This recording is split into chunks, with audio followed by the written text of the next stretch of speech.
Okay, we're going to try and keep these lectures short. This is Dr. James Yohe at Gadsden State. This is Chapter 8 Perfect Competition. And today we're going to look at how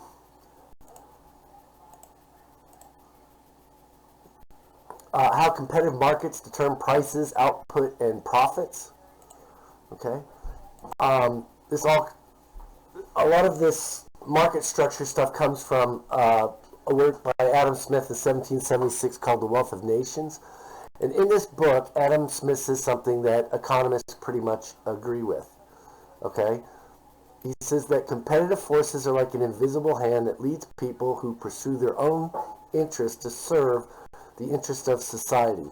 On a free market, if you want market goods, if you want to exchange with other people for things that they produce, you have to produce something yourself that someone else is willing to pay for. Okay? So in order to get your needs satisfied on the free market, you have to first satisfy someone else's wants or needs, get paid for that, then go out and satisfy your own. Now, a market structure deals with competition, okay?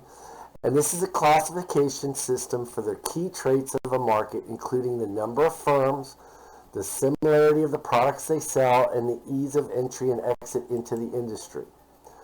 Now, this is the first market structure that the mainstream looks at, and it's called perfect competition. And this is all nice, sweet, and wonderful. All the results come out nice and great, okay, in the neoclassical world. Okay? Now, as we said before, the number of firms in an industry is taken into account in the market in the market structure. Perfect competition is the first market structure we're looking at. So here we have many small firms. Okay? Many. They sell a homogeneous product. We typically use, for these examples, agricultural products like potatoes. It doesn't matter what farm a potato is grown on. Okay, say a russet potato. A russet potato is a russet potato, whether it comes off of Farmer John's farm or Farmer Tim's farm. They're all the same, or viewed as the same, or equally serviceable. Finally, we have what's called very easy entry and exit. There are little to no cost to entering or exiting the industry.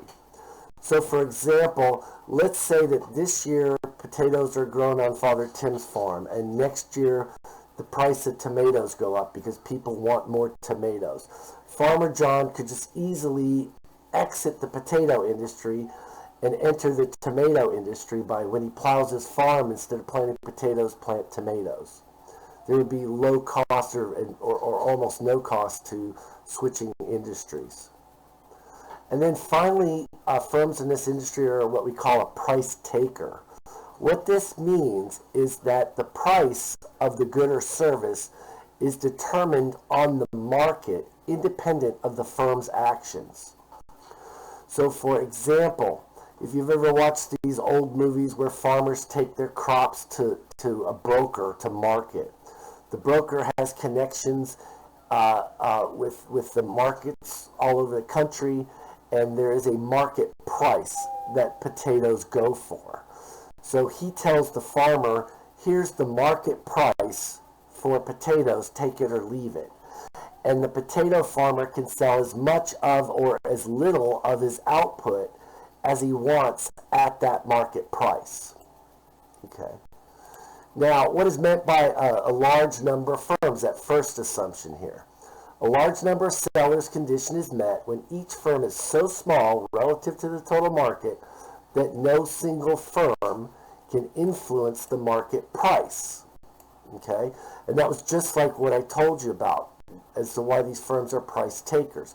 They go to the broker, and the broker gives them the price that's formed on the market by supply and demand, okay, on the market. And the farmer can take this price and sell as much as he wants or as little as he wants at that market price. So each firm is so small that they can't, through their own decisions on how much output to produce and sell, alter that market price. We talked about homogeneous goods. These goods cannot be distinguished from one another. And we talked about the potatoes. Okay, so people are indifferent, supposedly, as to which farmers' potatoes they buy. They don't care. We've discussed this already, and we've discussed this. Now, what determines price? As I said before, that's supply and demand on the market. So here, this would be the market for, say, potatoes, bushels of potatoes. Here's demand for that on the market. Here's the supply. Where those two intersect, that determines the quantity of potatoes that are bought and sold on that market. That is the quantity exchanged. And the price that they go for. This is that market price. So this would be the market price that all firms in this industry have to take. Now, because each firm can sell is so small that it can sell as much or as little as it wants of its output and not influence the market price, when we draw the demand curve for an individual firm, it is a horizontal line at that market price. So here, $100, is probably way too much for a bushel of potatoes. Okay?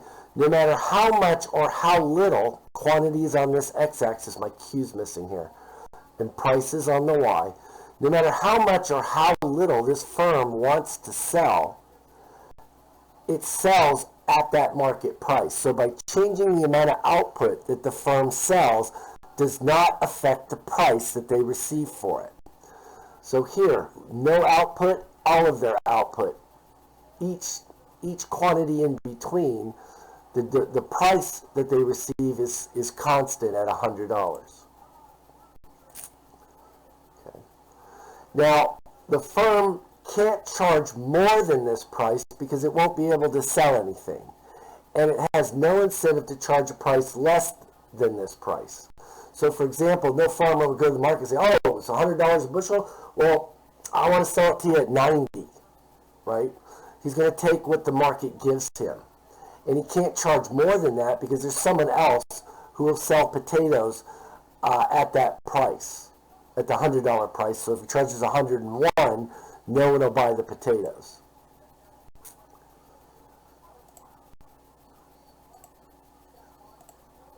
Okay. So in this model, remember this is a model, this isn't reality. In this model, the only thing that the firm controls is how much output to produce, how many potatoes to produce and offer on the market. And this firm will produce what we call an amount that maximizes its profits, or if it's not making a profit, minimizes its losses. Okay? We said earlier in Chapter 7, it is assumed that all firms are profit maximizers.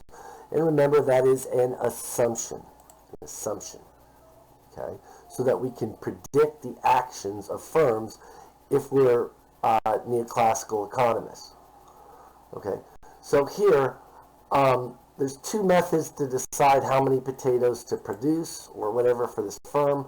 We can look at the total revenue and total cost curves, or, and this is the more common method, we can look at marginal revenue and marginal cost. Okay.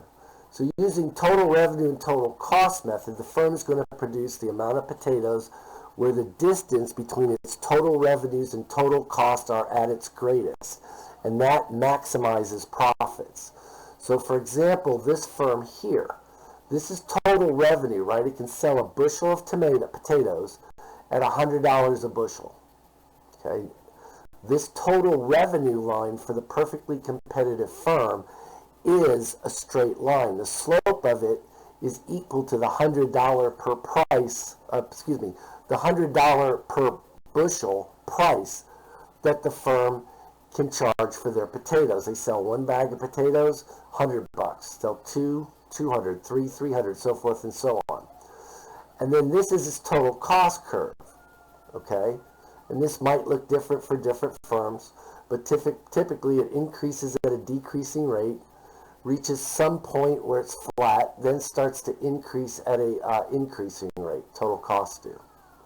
Okay, so this firm would produce output where the distance between total revenue and total cost are at its greatest. So if we had a little ruler here, we could look and see where it's at its greatest point, and the book says it's here. So this firm would produce 3.5 bushels of potatoes, okay, selling them on the market for $400 and having total cost of around, that looks like about $270. We'll call that $270. So you sell your output for $400, you paid $270 to produce it. This firm would make $130 profit. Profit is equal to total revenue minus total cost at any given amount of output. Any other point, the distance between these two lines is shorter, and you would make less profit by selling fewer than 3.5 bushels of tomatoes or more than 3.5 bushels of tomatoes. I said tomatoes, I meant potatoes. Okay.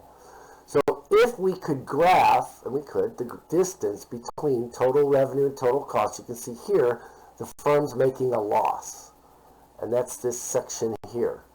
This is total profit. Here profit is 0. Here's how much output the firm produces.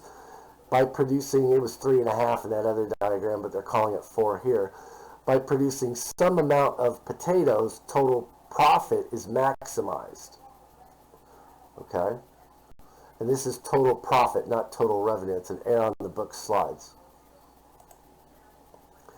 Now, the other way we can do it, and the more common method in this chapter, is we can look at marginal revenue and marginal cost. Marginal revenue, if you remember from Chapter 7, is the change in total revenue divided by the change in output. And we're always going to use 1 unit output changes in this chapter. So, marginal revenue for a perfectly competitive firm is equal to price, and we'll find that out in a minute. Marginal cost is equal to the change in total cost divided by the change in output, and we always use a 1 unit change in output. So, for example, let's say we're producing 3 bushels of potatoes. We want to know, should we produce a 4th? What we would do is we would look at the change in total revenue. How much revenue would we gain by producing and selling that 4th bushel of potatoes? 3 bushels of potatoes, total revenue was $300. We can go back to the graph and look at it. Okay, it was $300. 4 units of potatoes, and that this graph is a little off, it was $400 in total revenue. So the change in total revenue between 3 and 4 bushels of potatoes would be $100. We add $100 to total revenue by producing that 4th bushel of tomatoes. We would then compare that to the change in total cost of producing that 4th bushel of tomatoes. And let's say we were producing 3 bushels at $175, and then we added, $175. Then we produced a 4th bushel that would increase total cost by $95. Okay, so that would bring it up to $270. So the cost of producing that 4th bushel of potatoes would be the total cost at 4 bushels of potatoes, $270, minus the total cost of producing 3 bushels of potatoes, $175, and that would be $95.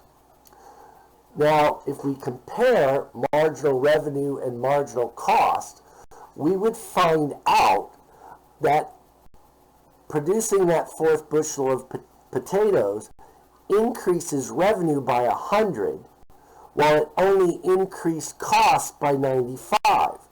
So we would make a $5 profit producing that fourth bushel of potatoes, and that would add to our total profit. So we would produce the fourth bushel. We would keep producing potatoes until we reached the point where marginal revenue was being added, or the extra amount of money that's being brought into the firm by producing an additional unit of potatoes, is exactly equal to the change in total cost or marginal cost from producing that bushel of potatoes. So we would keep producing bushels of potatoes in this case until the marginal cost of the last bushel of potatoes was exactly equal to $100, because the marginal revenue of any bushel of potatoes is equal to the price, $100 a bushel, that the perfectly competitive firm has to take from the market. If we made any more potatoes than that, we'll go over here, you can see that total cost will increase faster than revenue increases, and that would cause marginal cost to be greater than marginal revenue if we produced more than this amount.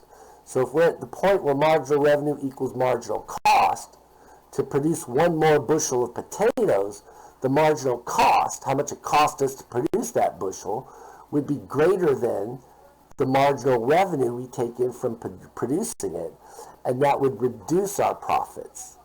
And no rational producer would do this in the neoclassical system, because they're all profit maximizers. Why would you do extra work to lower your profits?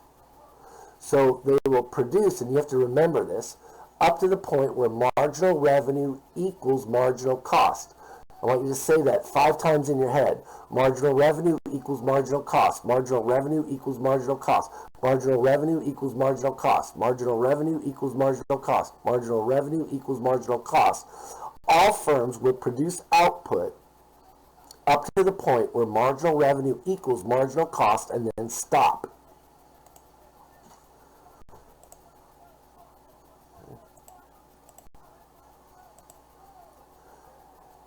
Now, in perfect competition, price is equal to average revenue. Okay? And that is also equal to demand. Okay? Each additional unit sold is adding the market price to total revenue, and total revenue divided by price is equal to average revenue. So this and that are constant. Total revenue stays the same, price stays the same, average revenue is the same as you increase units of output. For our little potato farmer, the price was $100. Total revenue, right, was $100. This is divided by Q. I'm sorry, this is Q. Okay. Total revenue divided by output. Therefore, price is equal to average revenue. Okay.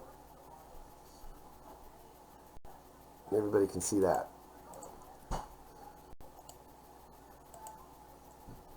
Okay. Now we're going to get to the graphs.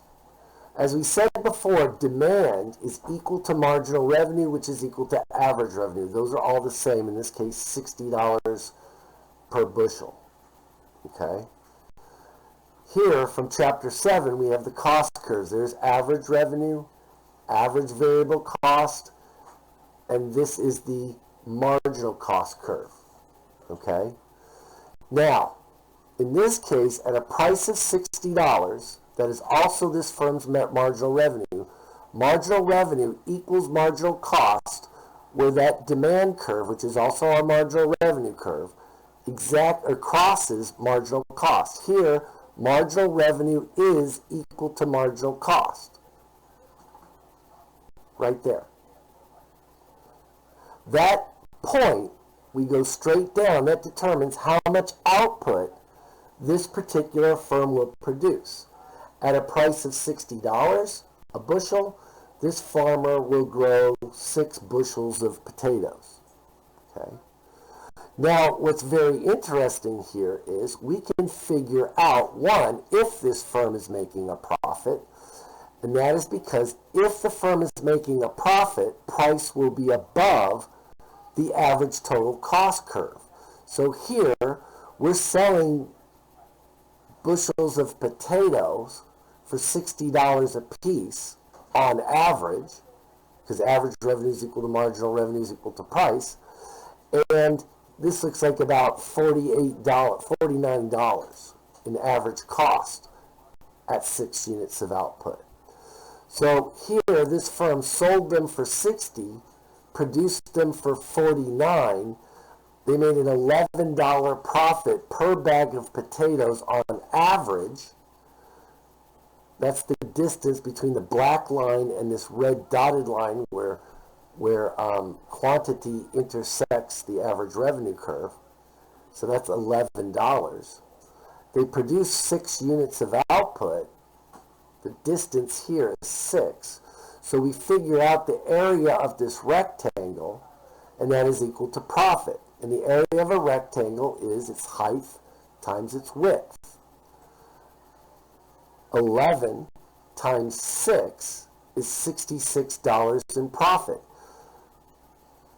Another way of looking at it is that if on average we sell the potatoes for $11 more than we paid to produce them, we make an $11 profit per potato, bushel of potatoes, and then we sell 6 units of potatoes, $11 in profit on average. 6 times 11 is 66. So you can think of this either way. Just calculate the area of this rectangle, or say I make $11 in profit on average for each bushel of potatoes. I sell 6 units of potatoes, that's $66. Now, an interesting point to make is this last bushel of potatoes. Okay, here, the marginal revenue is equal to the marginal cost. So this last potato here we produced, it actually made 0 profit. Okay, the one right before it made a little bit of profit. Okay, but that last bushel of potatoes there didn't make any profit because marginal revenue is equal to marginal cost. Producing 1 more unit of potato, the cost would be higher than the price, so that would cause us to lose some of the profit we'd already made, so we wouldn't produce more than 6 bushels of potatoes. Producing 1 fewer potato, price was above, marginal revenue was above the marginal cost. If we produce 1 fewer potato, we'd lose profit. Why would we do that? So the neoclassicals say we'll operate up to the point where marginal revenue equals marginal cost. Okay? For the perfectly competitive firm, and the perfectly competitive firm only, marginal revenue is equal to price, which is equal to demand. The demand curve is the marginal revenue curve. Later on in other chapters, like the chapter for monopoly, we'll see that when a firm faces a downward sloping demand curve, that marginal revenue and price aren't the same. Because to produce more output, a monopolist will have to lower its price so that it can sell it. But here, the perfectly competitive firm, in the neoclassical model, faces a horizontal demand curve because it is a price taker, and its output, however much it decides to produce or sell, is so small that it doesn't affect the market price. Now, this violates the law of diminishing marginal utility, but the neoclassicals assume that away or ignore it anyway. But in reality, it would be impossible to have a horizontal demand curve. Now, the next thing we want to do, so we figured out profit, let's figure out revenue. If we sell 60 bushels of $60 a piece, we sell the potatoes for $60 a piece, okay? That's the height of this rectangle. And then we sell 6 bushels of potatoes. That's the width. The height times the width, $60 high, times 6 potatoes wide. This firm brought in $360 in revenue. If we say this is $49 here, where quantity intersects that average variable cost curve, the green one, then we would say the height of this rectangle, which is going to be our cost, is $49. We sell 6 potatoes, 6 bushels of potatoes. 6 times 49 is $289, I believe. 6 times 49, I'm sorry, I gave you the wrong number here. 6 times 49 is $294. So we bring $360 in. I'm sorry, 54, 29. Yeah, 294.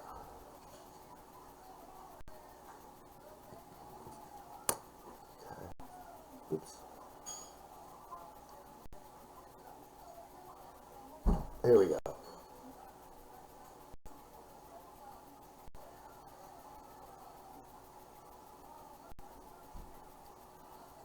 Okay. So we take 360 minus 294, and that's going to be our $66 in profit that we already calculated earlier. So if you take the average variable cost at a given amount of output, multiply it by that output, that gives you total cost. Average revenue, I'm sorry, that's average cost. Average revenue times the amount of output gives you total revenue. Total revenue minus total cost, this box. What's left over is profit. Now this firm here, you can see that demand is below average total cost. This firm is making a loss. Okay? At a price of $30 a bushel, we trace that marginal revenue, which is also our demand curve, to where it crosses this blue-greenish marginal cost curve. That determines output. This firm will produce 5 bushels of potatoes and sell them at a price of $30. $30 times 5 bushels of potatoes is $150 in revenue.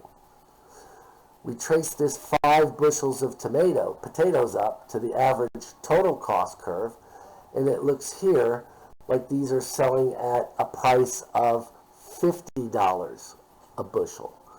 So $50, and I'm sorry, these are the average total cost is $50 per bushel. $50 on average per bushel of potatoes in cost times 5 bushels of tomatoes is $250 in cost. So if we take $150 in revenue, right, we got here from this rectangle, and subtract $250 in total cost, the area of this rectangle here, you can see this firm lost $100.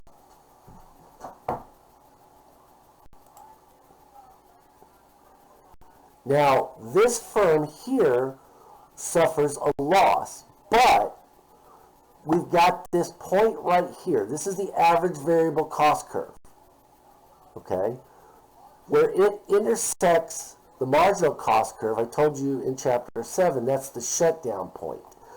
Any price below, we'll call it $25 here, offered on the market, this firm will not produce any output. It'll just shut down in the short run and the long run.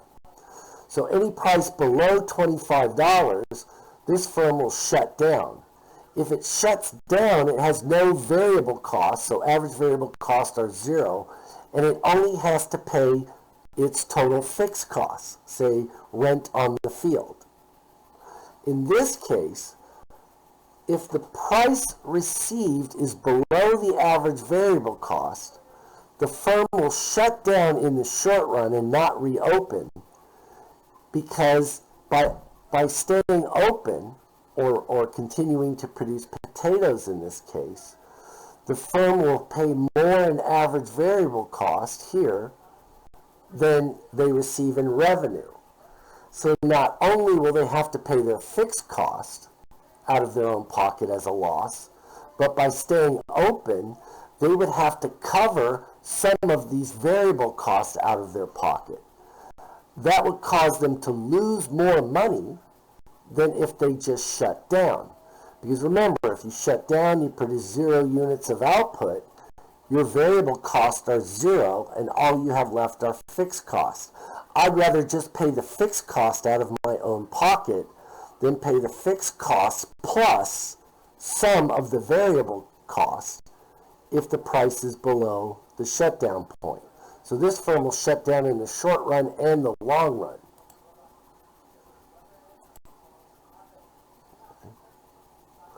This point right here, where marginal cost crosses that dark green average total cost curve, that right there is the break-even point. So this looks like it is about at $48.